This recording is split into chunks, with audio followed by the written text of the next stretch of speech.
Kara Mayer Robinson, and you're listening to Really Famous. I interview people, famous people, but I don't just do the superficial interviews. I'm not really interested in the same old questions. I like to get to know who the person really is, and my famous guests seem to like it too. So sit back and enjoy. It may feel like a therapy session, or it may feel like good friends catching up.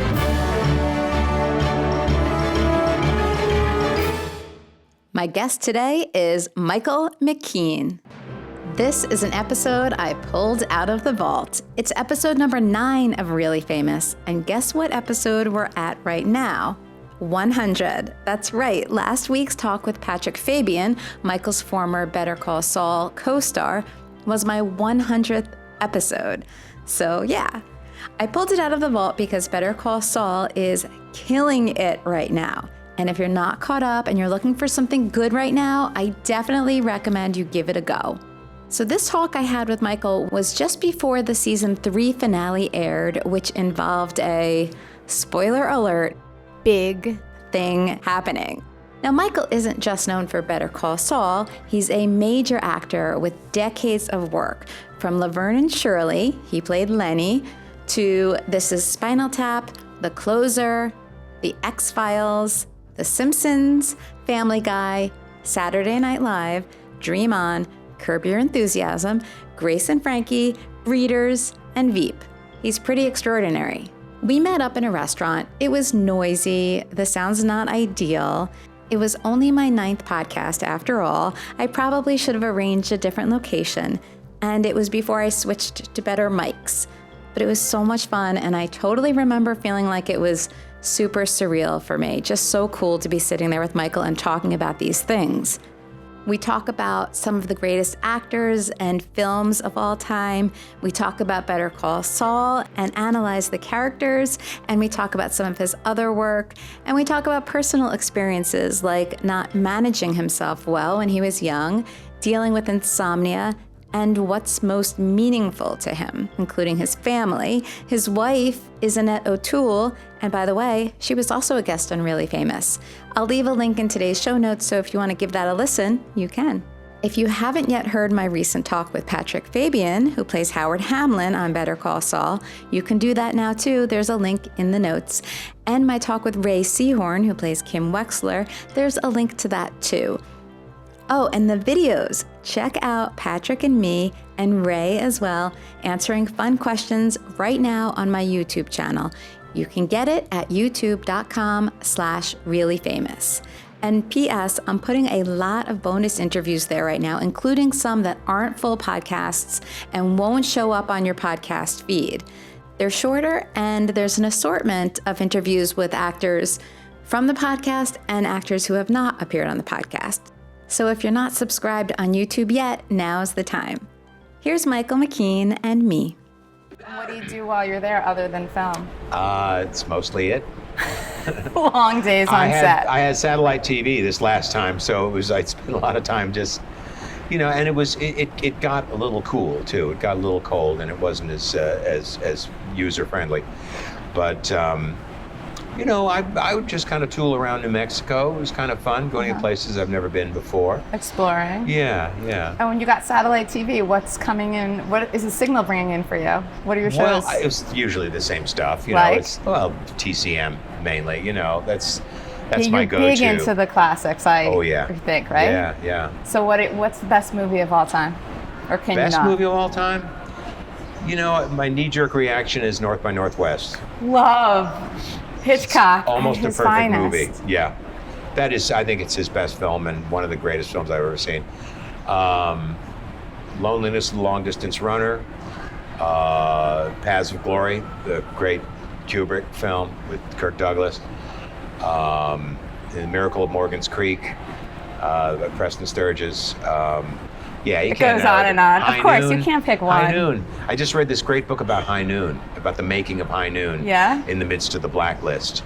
It's great book. Page Turner? Yeah. Oh, okay. Do you remember the author? I can't think No, of it okay, it's offhand. fine. Yeah. But it's pretty terrific. He also wrote a book about the Searchers, but I don't have kind of the same relationship with the Searchers that I do with High Noon. Okay. Because I remember seeing High Noon at a theater when I was very little. and made a huge impression on me. So you think about it still today. All right, so For sure. it would be just like asking for the greatest movie, but what are some of the greatest actors of all time, in your opinion?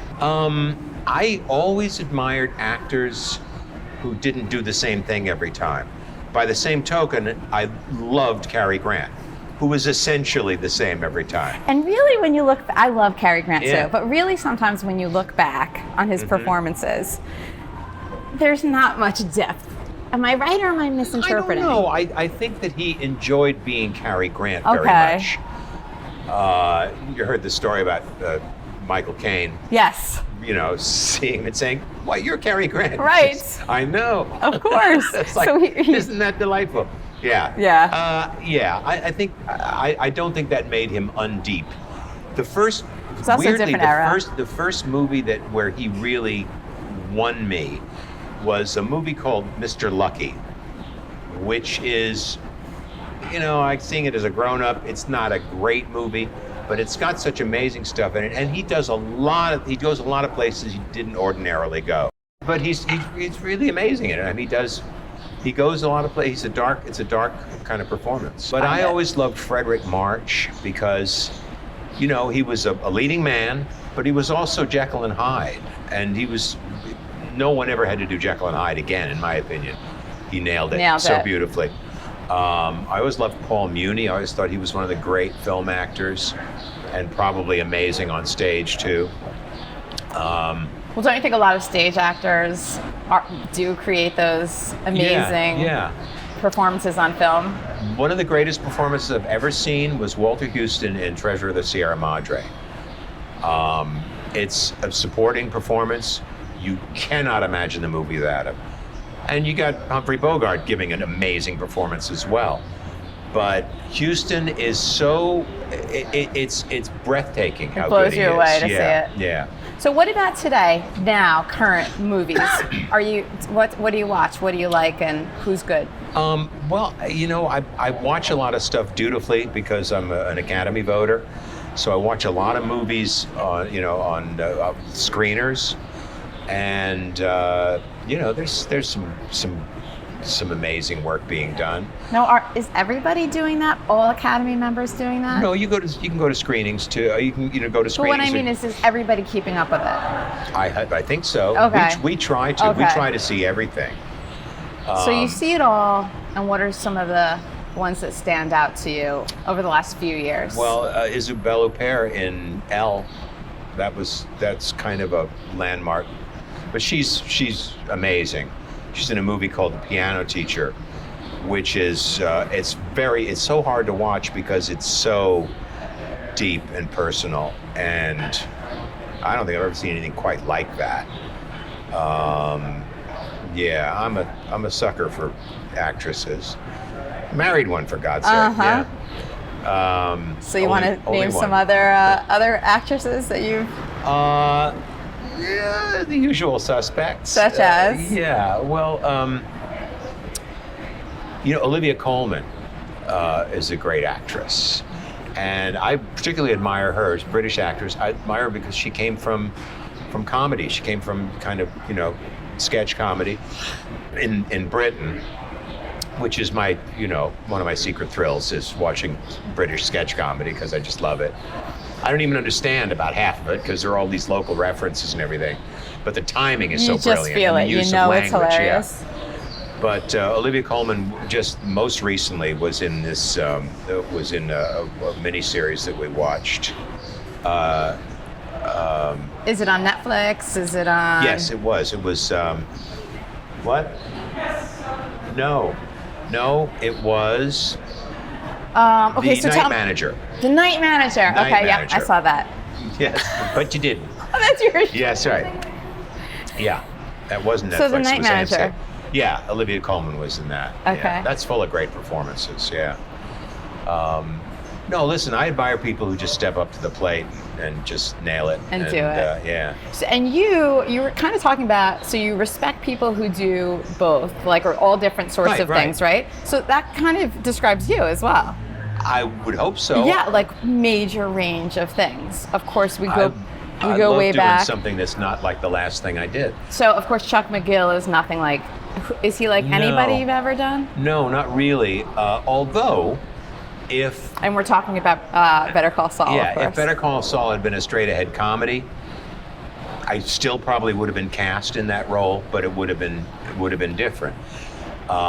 In that I'm often kind of the grown-up amidst the kids that you're rooting for. I did a movie called the Brady Bunch movie. Yes. And after that, I got so many scripts that were exactly that guy. The spoil sport, the guy who follows the rules, the guy the anti-Brady in this case, and I was very happy to avoid those because it was sort of, the first thing people know about me nationally was Laverne and Shirley. I got a lot of offers to play the goofy neighbor next door in a lot of other things, and no thank you. You didn't take even one of them? No. You knew even that, because that was a long time ago. Right. And it was the beginning of your career, sort of, right? Yeah. But you knew even then? I knew better. So it wasn't so much that you didn't want to get pigeonholed, it was that you weren't interested? No, it was also that when I was doing this series, I really took my time off seriously. And to have 4 months where I didn't do Lenny Kosnowski, it was great just to be a person and a dad and a husband and all those things. The first thing I did after the series that was really, I did a couple of films, but the first big part I had was a movie called Young Doctors in Love, which was Garry Marshall's first movie. Love Garry Marshall. Yeah, everybody loved Garry Marshall. Yeah. So, and I played I was kind of playing the straight man to a bunch of lunatics. And it was a medium success. It was an okay movie. It was just a lot of funny people in it. But I was this very kind of handsome, bleach blonde kind of, Richard Chamberlain kind of guy, with a fatal flaw. And it was fun to be a lead in a movie, but it was also, the main thing I loved about it was totally different than the last thing I did. The next thing I did was David St. Hubbins in This Is Spinal Tap. So I thought, look, if I die after these three things, no one can say I was a one-trick pony. Right. You had range and you showed it quickly. Yeah. And it was really nice to do that, and I've tried to avoid those traps. What I said at the time was, it's not your first gig that stereotypes you. It's if your second gig is the same as your first, then you're sunk. Right. And especially something that's, I think, also the biggest, not just the second too, but if maybe your biggest gig could also be the end game. Right. And I've seen a lot of really, really good actors get stereotyped. I'm not going to name any names, because you might have noticed yourself. But it seems to me that one of the attractions to being an actor for a living is to get to live all these different lives vicariously, and to put together a logical person that could really exist. Even in a broad comedy, you want it to be real. I don't want to take any examples, but if you believe on some level that something is real, it's going to be funnier than if it's, for me anyway, it's going to be funnier than if it's just madness and lunacy. Right, so let's give an example. Do you have one that comes to mind, or do you want me to bring a character out? Well, David St. Hubbins. Okay. We worked really hard to make those guys real. Because for one thing, we were doing it in a documentary style. We were improvising the film. And we worked very hard on a backstory that we could all share, so that we weren't just, pulling jokes out of the air. We were going on what we knew about these people that we had created. It wouldn't have been as much fun if it was like, well, you're a bunch of goofy rock and rollers and action. Sure. We wanted to make it real. So you all had the same story that you were synced up with? Yeah, exactly. And, you take Ricky Gervais in The Office, for example. What's funny about him isn't that he's a clown, it's that he doesn't know that people are laughing at him. He thinks he's beloved, and he thinks he's got a great sense of humor, and he's so wrong. But that's what's funny about it. That's what's so brilliant about that. And there are a lot of examples of that. I do admire that kind of work. So we'll bring it current to Better Call Saul, and Chuck McGill there's such a real person in there, boy, big time. Yeah. So, I mean, there are some intense scenes where you can see boiling up inside of you all kinds of stuff. Yeah. So, did you give him a backstory yourself, just like you're saying you did before? Well, it was hinted at early on. And I was talking to Peter Gould last night, and he repeated what was very flattering to hear, was that Bob and I, with our work, we kind of informed where the story was going, just by virtue of them, of Peter and Vince and Tom and the rest of the writers. The way they viewed it was colored by the way we were playing it. So they were inspired to go different places. Before we were shooting the 7th show, and I got a phone call from the guys, and they said, look, we're taking Chuck in this direction, where Chuck is going to be the heavy here. And it wasn't something I had not suspected, but I was delighted to know, because actors like to have things to do. They like to be, even if they're not the protagonist in our overall story, they like to be the protagonist of their own story. And, rather than just this fragile, fractured human being with an enormous intellect and nowhere to go with it, they put the whip in my hand or in Chuck's hand. That was major. That was like the greatest thing about season 1 we're talking about. I think so too, yeah. It was the turn. So you're telling me that they didn't know when they started, they were kind of along with us for the ride? Peter says no. Crazy. That is so cool. Yeah. And it's so much more interesting now. Chuck existed to give Jimmy, who was going to become Saul, this kind of all about the money, all about that cash in the oil drums buried in the desert. It was to give him humanity, to give him someone to care about, to give him someone to take care of. Oh, interesting. It didn't occur to them until a few episodes in. That Chuck could be a really valuable and unsuspected antagonist. Yeah, and like the impetus for almost everything. Exactly, it's the way things turn. So they found that in you and Bob. Well, they were inspired, I think, in part. They saw something, because that's what they do so brilliantly. And the way that they were written even very early on was this kind of one person caring for another and taking care of the other, but not a lot coming back.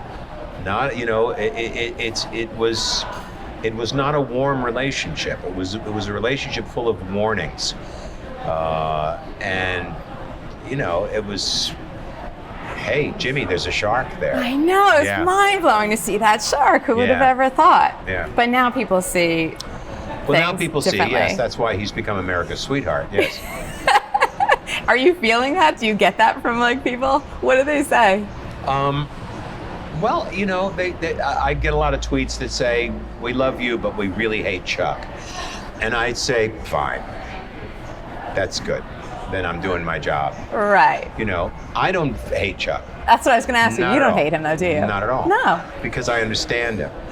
I like to boil it down, because brothers are about the parents to some extent. The Smothers Brothers had their way of doing that. Mom loved you best. We have the same issues, but it was all unspoken. And the thing I could never say to Jimmy was that I made Mom proud, but you made her laugh. And people do like Jimmy slash Saul for making them laugh. Of course they do, but you can see how a person who does not really have a great sense of humor, probably has a sense of irony. But there was, to a person who's incapable or finds love difficult, as he clearly does, that there's going to be something there to replace it. In this case, it's that envy that he can't really even articulate. So when he tells Jimmy, I had to shut you down because you have no business being a lawyer, he's saying something entirely different. He's saying something entirely different. He's saying, you could have gotten out of town when the getting was good, but now you're going down. Now you're going down. Yeah. So has everybody heard that, do you think? Do fans tell you that they get it? They've heard that, look out? Well, Matt Zeller Seitz was talking. He actually wrote an article in defense of Chuck. And I remember seeing that it existed and not reading because I just don't like to read so much about myself. You don't read your stuff? No. But I probably will have to now. But, you know, he understood. You know, and it's like Anna Gunn went through the same stuff with Breaking Bad. There were people who wanted that character dead. What? Yeah. They wanted Skyler dead? Yes. Why? Because they felt that that Walter White was betrayed in some way. That's so weird. That would have never entered my consciousness. No, me neither. And of course, Anna Gunn is just an amazing, brilliant actor, and it never occurred. It never occurred to me to see here. Maybe something wrong with me, but I can understand complex characters much better than I can simple ones. Okay. You know, people who are on the screen for their evil. Either they're really brilliant at it, or they stink at it. Right. You know, and it's like. I don't think that Skyler was a villain. I think she was a victim, but she was also tough and smart and strong, and she was under a lot of misapprehensions about what was going on. Absolutely. Yeah. I agree. And she didn't see things the way Walter did. And Walter did horrible, horrible things. Some things that she didn't even know about. She didn't even know how horrible he was. But, you know, But Walter White is a complex character. Tremendously complex. Is that why these shows and these characters are so good? I think so. Because there's so many layers and so much depth. Right. And you take something even a real straight shooter like Kim, you know, she's complex in her own way. Her relationship with Hamlin, it's very complicated. Her relationship with Jimmy is incredibly complicated. So tell me about that. She's a straight shooter, like I say. She doesn't have a lot of baggage. We don't know. We know that she's into Hamlin for paying off her loans. And so what do we not know that you feel like you know about her? Or maybe that we do know and I'm just not seeing. No, it's just that she's a real person. And, you know, a lot of the stuff we don't know about her, we can imagine. And she is kind of, you know, she's going toe to toe with the big boys, and she's just really good at it. And also, Mike, I mean, he's a complicated. Yeah, yes, he is. Not complicated, but complex guy. Yeah. Fascinating to watch him. I could watch him do nothing. Yeah. For an hour. Well, that's it. Right? Well, you should have dinner with him sometime, especially if he doesn't like his food. What happens? Because he will throw a look to the waiter, which will shrink him by 3 feet. It's a remarkable thing. Of course, he's the sweetest man who ever lived. Is he? But don't tell him I said so, because he'll beat me up. Yeah. Okay, so he's complex too, right? So this is what makes these people so fascinating. So right. now we go back to somebody like Lenny. Yeah. I forget, what's his last name? Lenny? Kosnowski. Was he a complex guy too? Did you have a story for him? No, you were just starting. Really. Of course, that was pretty broad stuff we were doing. Yeah. You know? But we wanted it to make sense. We wanted our universe to be real. And, you know, Lenny and Squiggy lived 3 stories up, and they lived in their own world. Yeah, you know, the girls had their reality going, and we were like, David Lander used to call us the amyl nitrate twins.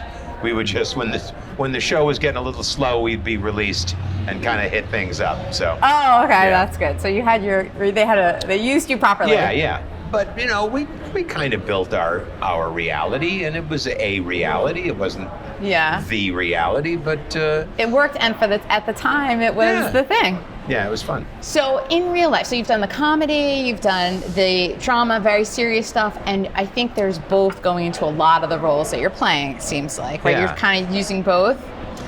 Well, I don't think of them as being all that different. They supply you with more jokes if it's a comedy, but it's still the same approach. It's still your character. You have to figure out what your character wants, and then you have to play every moment about making your way to that goal. Okay, before I ask my next question, which is where I was going, I'm going to remember that. So are there times when you're on set of Better Call Saul and you are in one of these pivotal scenes where your emotions are so intense? Like, of course, the courtroom scene is one, It's obvious, but there are others. Sometimes do the other people on set get kind of like, do they step back like, does everybody step up to it? Like, is it tough for Bob Odenkirk to play against how good you are? Or is it like, you know what I'm saying? Does it kind of stop him in his tracks? No, we're just all pros. All pros. Yeah. So step up, step up, step up. Everybody just keeps stepping up to each other. Yeah, and it's that particular scene, that was 30 pages of dialogue. 30 pages of dialogue to learn. And it was a lot, and I worked very hard, and I tried to figure every angle, and I had to play a moment of self-realization, which was very, very difficult for Chuck, and not easy for the actor. But I never got anything less than 100% from anybody on that set, and I never did the entire 30-hour movie that we've just finished. It's just they were kind of just world class all the way. So you said it was hard for the actor too. So how do you prepare for a scene like that? Like, are you like the night before? Are you like with a net saying like, okay, let's play the scene, or what? No, actually, she wasn't there for most of that. It was just me in my apartment in Albuquerque, just pacing and learning. And Olympia Dukakis was one of my teachers at NYU, and she said, once you're really grooving with something, what you're saying is nonsense. What you're saying is memorized syllables. But what you're playing is the important thing. And if you know your stuff, if you know your words, then you're going to forget the words and play the actions, and the words will fall into place. And she was absolutely right. When I was 19 years old, I had no idea what she was talking about. But it really is the case. If you're clear on your action, then the words that you have memorized just come bubbling through. Yeah, it's like muscle memory almost. Yeah, exactly right. Yeah, if you're playing tennis or something, you don't go, well, now this is coming at me this way, so I will swing this way with an arc of 90 degrees. No, you don't do that. It's coming at you and you hit it. Yep, your body's taking care of it. That's if you know. I don't know how to play tennis, so that's interesting analogy. It would be just that would be comedy. Sure. If I knew how to play tennis, I'd get very dramatic and I'd win a lot of games. But there should be something like that coming up. Yeah, exactly. But right, that's why you see it in your eyes as Chuck McGill. You see what he's going through. Yeah. It's not the words only. Michael's playing the scene. Chuck is playing his life. That's the difference. Okay. Yeah. Yes. We have these moments in life, we don't plan them. We don't. If you're meeting someone for the first time and they say something that triggers something that we know the same people, you're not planning that, it's just coming out because you're making connections.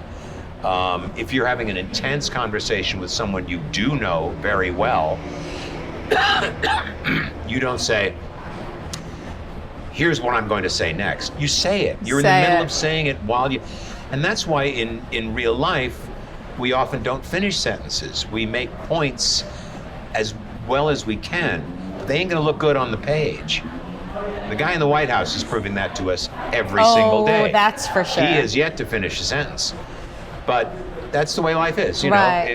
You play, you make your points, and you You play your actions. And that's totally true about what you're saying, that we don't speak in full sentences No. often. I know that as a journalist, I've done transcripts for, Right. and I'm taking out little pieces here and there. And I'm Yeah. like, I know what this person was saying to me, but I can't put this down in the story in the New York Times because it's not Right. a sentence. There are a few exceptions in history. Vince Scully, great Dodger broadcaster who retired a couple of years ago after doing the job for a mere 62 years. He called Sandy Koufax's fourth no-hitter a perfect game. It was like an amazing game. There is a book, Baseball Digest, something like that. There's a book that just has unedited his transcript of calling the last inning of that game. It's perfect. Oh, is it? It's perfect. It's like, and he's not a conversation. He always broadcasts alone. Once Red Barber retired, he was always in the booth alone. You read that and you go, well, no way. No, somebody sat at a typewriter and worked on this for a few days. So it's like prose. This is a guy but he's a rare bird. Most of us are finding our way to making our points, and that's how things should play. Even if something is written, meticulously, it has to come out as though you're trying to make your point. It has to come out like everything you say in a script, everything you have to say is do or die. It's always, every line is your big break as a character, Yeah. And that takes you out of being an actor. We like watching actors we love, but what we really like is being transported and forgetting that they're actors. Totally. I saw Albert Finney do Joe Egg when I was in college, and I was just thrilled to see Albert Finney on the stage. It was just such a rare thing. And 3 minutes into it, I forgot because the story he was telling me took me away. It starts with an opening monologue. And it was I didn't forget it was Albert Finney, but that became secondary. I had a similar but slightly different experience seeing Alec Guinness on the stage playing Dylan Thomas. I loved Alec Guinness. I loved Dylan Thomas. I went to see this play, and I was, 16 or something. I never forgot that it was Alec Guinness. I loved it on a different level. Oh, that's interesting. Because so it didn't do that, but it was just I already knew as the good. story. I already knew that he drank himself to death at the White Horse. I already knew those things. I wasn't transported in quite the same way. And I knew I was in church. I knew I was seeing one of the greatest actors who ever lived.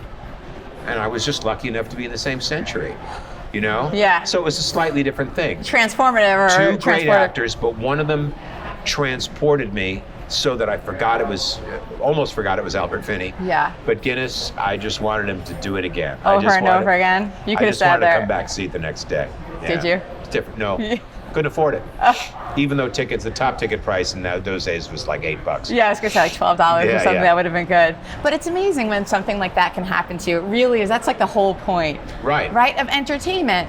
And I love television, film, good stuff. To me, Yeah. it's like I can't even tell you how good I feel when I'm watching the good Yeah. stuff, or after. I'm like, oh, so good. And I'm always looking for like another. What else is there that's that good that like my whole body is taken away almost? Recently, we saw Jitney, which was the play that preceded us at the Friedman. It was an MTC production. It was one of August Wilson's early plays. And John Douglas Thompson and Brandon Durden are a father and son in it. And I know them both very well. I've worked with them both. And they're two remarkable talents.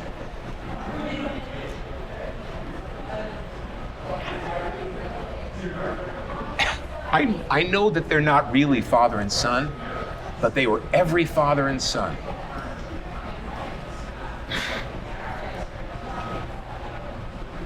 And it was devastating and enlightening and just remarkable. Amazing. Yeah. Yeah. So you don't get that all the time. No. But when it does, you're reminded of what theater was supposed to do to begin with, and films too. You see a film, whether it's something really simple and basic like High Noon, or whether it's something that just like Guardians of the Galaxy. Oh, so you'll watch a Guardians of the Galaxy oh my God, too? The first Guardian, I haven't seen the new one yet, but the first one was, we went with, it was my wife and I think two of the kids. And kids, they're adults. Yeah. But we had the best time.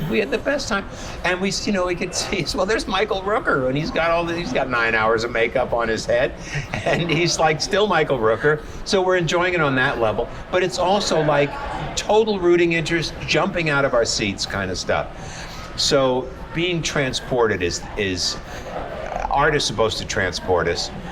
And something as, you just watched the closing crawl of Guardians of the Galaxy. 1 million people worked on that movie.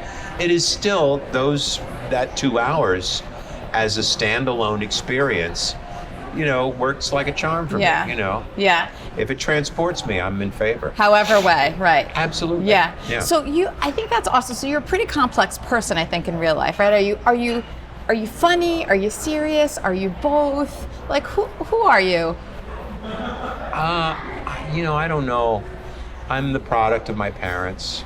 I have my mother's coloring and my father's nose. Okay, so your mother's coloring is what?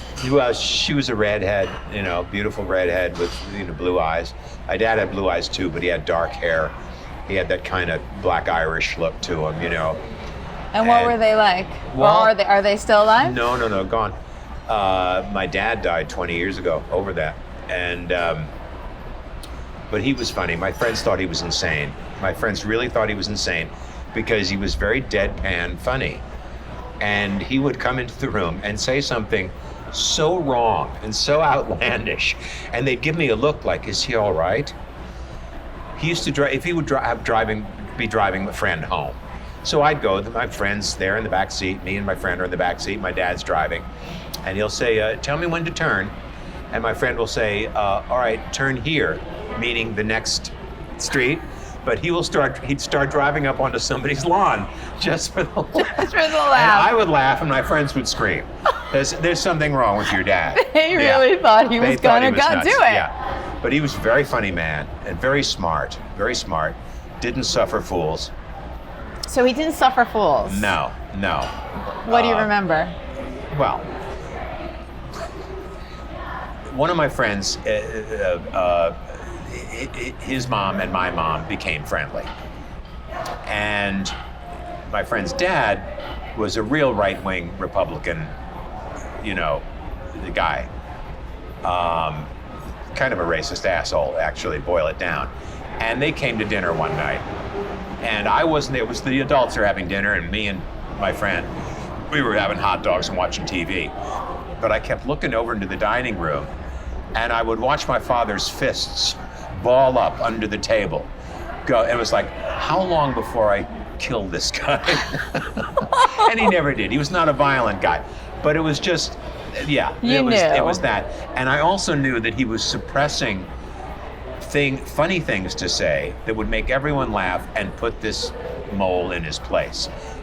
Didn't do that either. You knew it was. No, would he tell you later what those lines were? Oh yeah. Oh well, no. But I knew what was cooking, and I think I got a little of that. And bright and funny are a really killer combination. Yeah, that's right. Yeah. That's really funny. Well, when you're really bright. That's what Twain said. It's the only thing that the enemy can't stand is being laughed at. And so that was your dad. You got that. So you were always like that as a kid? Did it manifest early? No, because I didn't manage myself as well as my father did. I was kind of a screw up. I went off to college the first time, and I just couldn't get it. I couldn't sleep. I'm a lifelong insomniac. So I would be up till 4:30 in the morning, and then couldn't get up for my 8 o'clock movement class. Oh. So and I was away at school. I was at Carnegie in Pittsburgh. I was I was studying to be an actor. So it's not like I had a lot of academic classes anyway and everything. But I just didn't manage myself terribly well. It took a little growing up, and So- you know. Oh, you didn't manage yourself like what, with the responsibilities of Yeah, school and such? taking care of myself. So when you say you were a screw up, it was that kind of thing. Yeah. It wasn't anything terrible, but it was You just. weren't- yeah. No, I flunked out of college. My father couldn't understand it. You know, when he was a kid, when he went to college, it was like he was the first person in his family to go to college. He couldn't imagine being in college and not studying hard and going 4 years and getting a degree. Yeah, he couldn't had get it. that committed. So I spent a year off, and the year off was actually very productive. I played with a band, and that worked for a little while, and then it collapsed. But it was like I was kind of doing things, in music. And then I went back to college. I went back to NYU. I went to NYU for 2 years. Didn't graduate there either, but the things I learned at NYU made it possible for me to be a grown-up at least about acting. But you never know where life's going to take you. No, you don't. But for somebody like your dad, I'm just picturing him thinking, like, knowing you're a smart kid and what's the problem over here. He's probably not thinking, well, we'll just see where life takes him. It'll probably all be okay. But years later, before I was even terribly successful, I was with a group called the Credibility Gap, and we didn't really have a stellar career, but we had a following. We were a satirical outfit, and we were very funny, and we were very good. We just never went terribly national. But at that point, even though we were still hurting for money and everything, he kind of said, now I get it. Okay. And he realized that his rules weren't going to work for me because we were different people.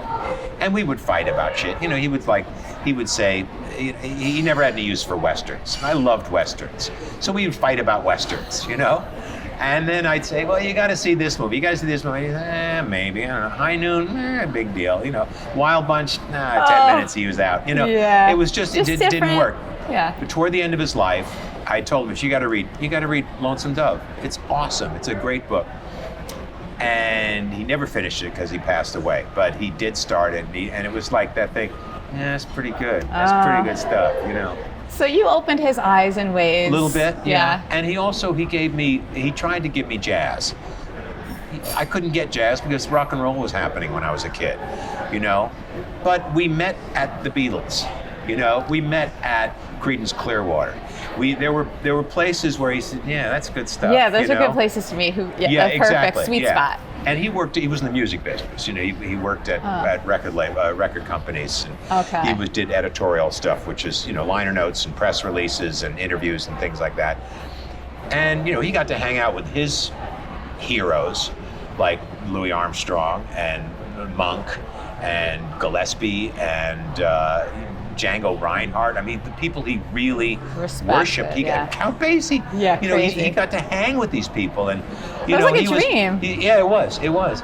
And it wasn't until I was in my late 30s that I really kind of got jazz, and I had to say, this Lester Young guy, I think he was my key. Oh, okay. And I went to Dexter Gordon in this movie called Round Midnight, which is a wonderful film, where he plays essentially himself, Dexter Gordon, which is to say, a jazz musician, American jazz musician, who has to go to Paris to get the respect that he really wanted. Okay. It's a terrific movie. And so we saw that movie, and it was like, okay, I'll try this again. And so you find these keys to find your ways, these bridges and everything. And what was your mom like? My mom was very patient and also very funny. Very funny woman. So two very good senses of humor. And she was a great laugher too. You get her going and it was like, oh boy, look out. The dam's about to burst. But you need that, right? Yeah. Somebody who's funny needs a good audience. Yeah. And then they become funnier a little bit. Yes. But she was a librarian. She didn't work when I was young, but then she went to work at my high school when I was like 14 years old. And then she worked in the office first, and then she became the librarian. And she was a librarian in my high school, and for another decade and a half. And was that okay when you were in high school? Fabulous. It was good? I couldn't cut class like some of my friends did, but I didn't have that tendency anyway. I didn't want to get in trouble anyway.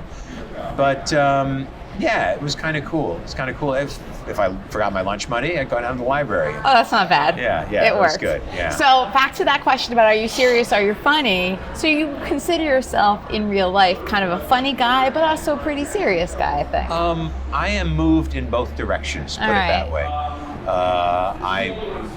Great comedy makes me laugh. Great tragedy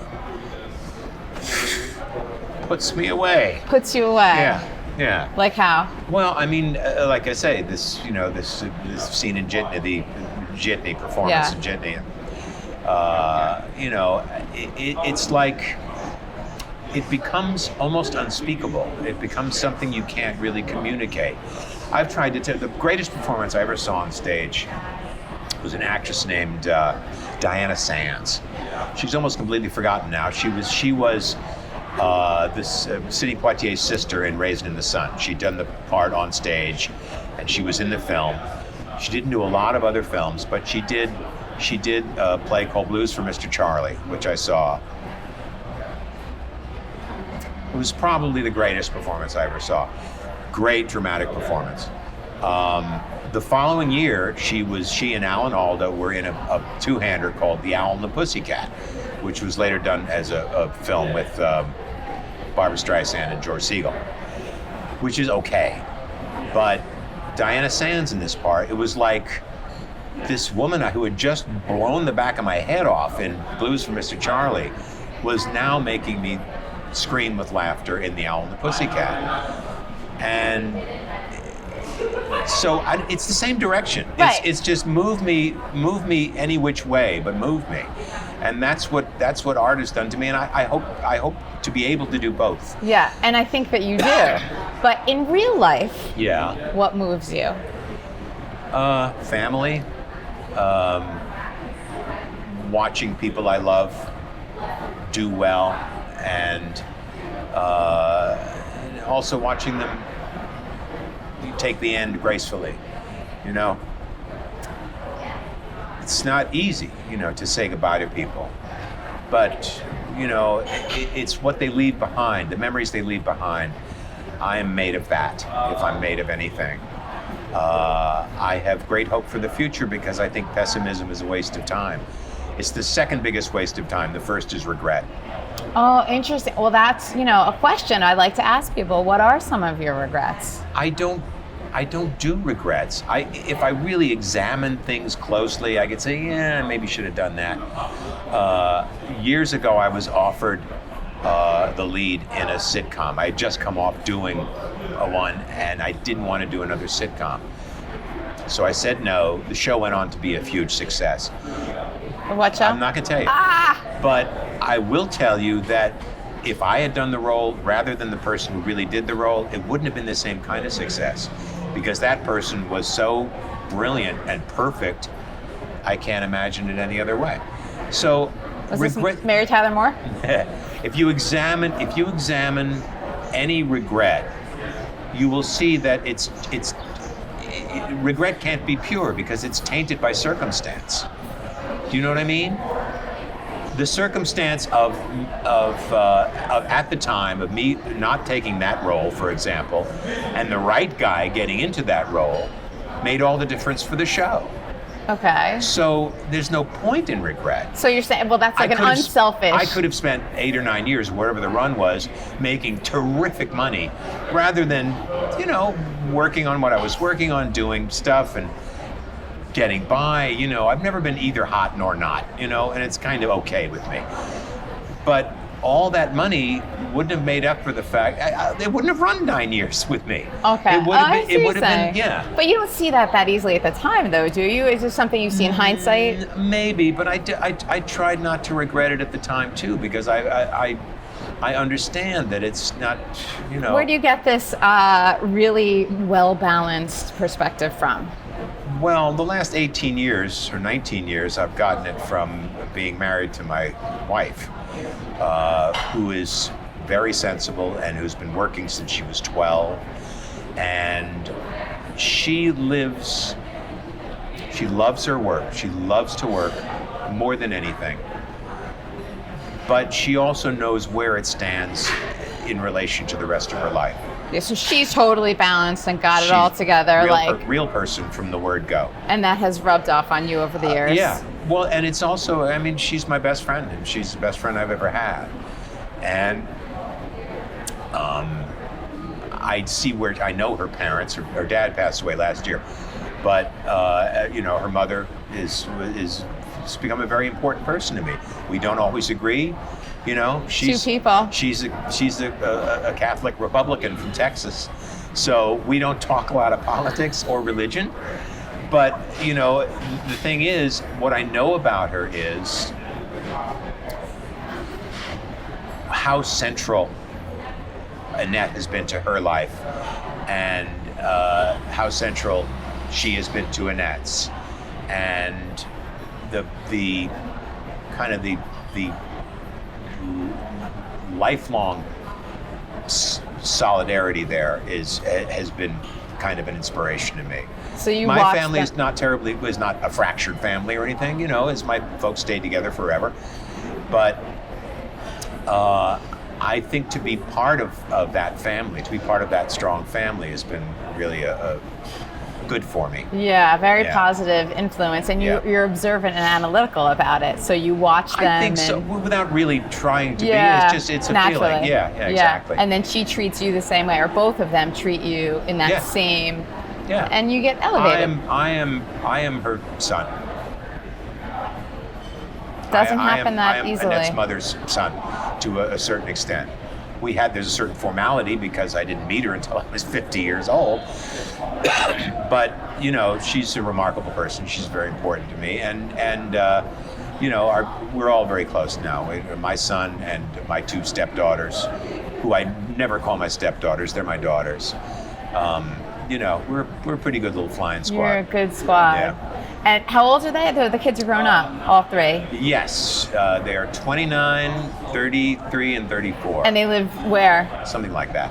Okay. It doesn't really matter at this point. The two girls live in LA, and my son lives in New York. Okay, well that's nice to have. Yeah. But what's with the insomnia? I don't know. It started when I was a kid. I had trouble with the quiet, I think. There was something about it, I just didn't dig it. So what happens at night? You go to sleep and you just don't fall asleep right away, or do you struggle? It's gotten better. I take a half an Ambien most nights, just to forestall it. Sometimes that doesn't work. Usually it does. But it's unpredictable. We were on the road in 2009, and I took a half an Ambien every night, even if we only were going to get 4 hours of sleep. I had to get some sleep. So I ran out of Ambien just when the tour was over. They all went home. It was Harry, Chris, and me. It was the unwigged Spinal Tap, Mighty Wind music tour. So they were doing a workshop of this play I had done at Steppenwolf, the Superior Donuts, and they were working on it for New York. So they dropped me in Chicago to work on it with the cast and with Tracy Letts, the writer, and all this stuff. Now, a workshop is you go and you do a reading, and then you're off for 3-4 days, and while Tracy works on it, and then you come back and read it again. All this stuff. So that's how you workshop. So we got to Chicago. Everybody went back to LA except me. They left me in Chicago, and I was out of Ambien, and it was like, I am screwed. I'm staying in this hotel. I'm not going to be I'm going to be up all night, then fast asleep, like a baby. Slept 10 hours. Got up the next day and said, well, I've slept 10 hours. Obviously, I'm not going to be able to sleep tonight. Like a baby.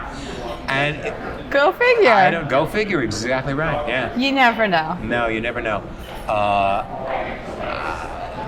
No, my insomnia was actually very, very was a troublesome thing.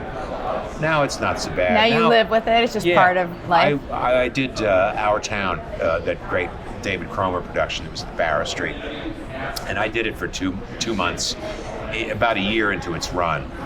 So I followed Michael Shannon as a stage manager, and it's a huge part. It's an immense part. Yeah.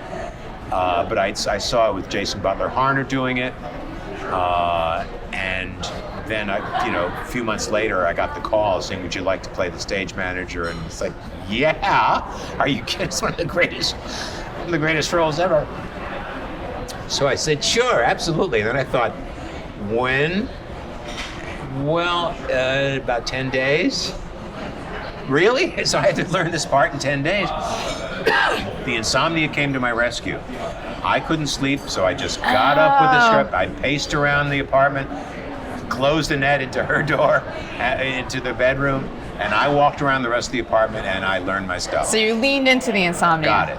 Yeah. And it works for So you. sometimes it's useful. Yeah, sometimes. I wish I could write the great American novel when I can't sleep, but instead, I watch TCM. Do you think about that? Writing the great American novel? Well, no, I think about writing. I think I don't have a great. I've started doing stuff on a website, on a kind of a blog site. But I've forgotten my password, so I have to wait till I get back to my home computer to go back into it. And I was writing with some frequency, and I was really enjoying it. I was writing stuff about, past stuff and growing up doing theater in high school, or I did a piece about, being in a fake rock and roll band, did stuff like that. And when Garry Marshall died, and I thought, well, I have to write something about Garry. I have to write a blog piece about Garry.